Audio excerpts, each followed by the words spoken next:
Hello comic book fans of the world, it's Wednesday, that means it's hump day, and it's also comic book day. First, I read Astonishing X-Men issue number 2, The Shadow King is back, with Professor Xavier. And this team of X-Men are in the astral plane. At this point, it seems as though both Xavier and the Shadow King are villains in this, but I'm sure something else is going to happen and have some sort of twist at the end of the story. Next up, Wonder Woman issue number 28, Heart of the Amazon part 3. There's a hit on Wonder Woman, so assassins are coming to try to kill her. It's not explicitly revealed as to who the person is that put the hit on her, but I'm pretty sure it's going to be something having to do with the entire Greek god pantheon thing. Or maybe I'm just reading too much into some of the things that were said in this issue. By the way, I love Etta. She is such a badass in this series. Superman issue number 29, A Minute Longer part 1. Parallax is on Earth, and he's also kidnapping children. And a confrontation between Superman and Parallax happens. This is something that I never really thought too much about in the past. This ends on a really wow moment where I'm really excited to read the next issue. Justice League issue number 27, Legacy part 2. The future children of the Justice League came back into the past to try to prevent some sort of huge catastrophe that takes place. Unfortunately, not a whole lot happened in this issue.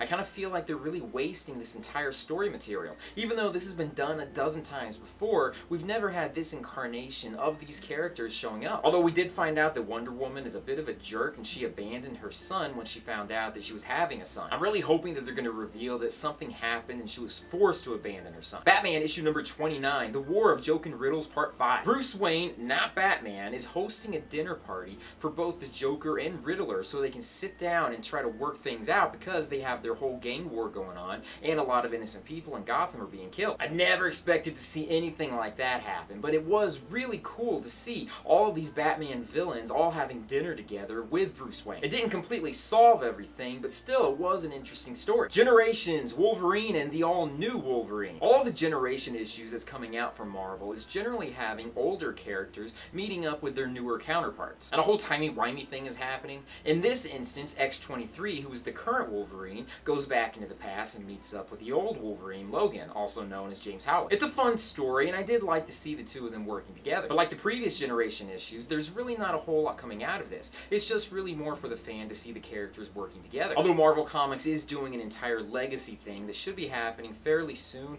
or at least after Secret Empire, depending on how that's going to end. Star Wars issue number 34. This issue spotlights Lando Calrissian, and he goes on an adventure with Han Solo's kinda sorta wife, Sana Starros. If anything, I like this issue just because we got to see some interaction between these characters and with Jabba the Hutt. Apparently Jabba has met like just about every single character in the Star Wars universe. I exaggerate, but not by much. A Mighty Thor issue number 22. The War Thor, who happens to be Volstagg, who has the ultimate Thor's hammer, goes on a rampage and tries to take down the Queen of Cinders. And the current Thor, Jane Foster, tries to calm him down. In the next issue, these guys are totally gonna go at it. And I mean fight, they're not gonna have sex. I mean, they're gonna really duke it out. Finally, I read Dark Knight's Metal issue number 1. DC Comics has really been pushing this storyline for a bit. It's somewhat confusing for a new reader to go into reading this issue without knowing some of the backstory and some of the lead-ins that went into this. One of the elements being explored in this story is nth metal, which up to this point was thought to be part of the multiverse. But it may not be. In fact, this may be part of the dark multiverse, which up to this point I didn't even know existed, which I assume no one really knew that it existed. And Batman may or may not be responsible for opening a doorway between dimensions and universes, which will lead into this whole big, huge storyline. I did somewhat like this first issue, although they did put out a lot of information. And it also felt like it was kind of all over the place, but still, I will be interested to see the future issues and what's going to be the huge thing that's going to happen. At the end of this issue, we had a surprising character that appeared that unfortunately a lot of people already knew about because a lot of different sites had already spoiled. But I'm glad that he's kind of being dusted off and he's going to be a part of this. But that is it. That is my comic load for this week. What did you guys get? Leave comments down below and let me know. Thanks for watching me in this video. If you haven't done it yet, check out my Patreon site, check out my social media sites, check out my websites, and everything else out there.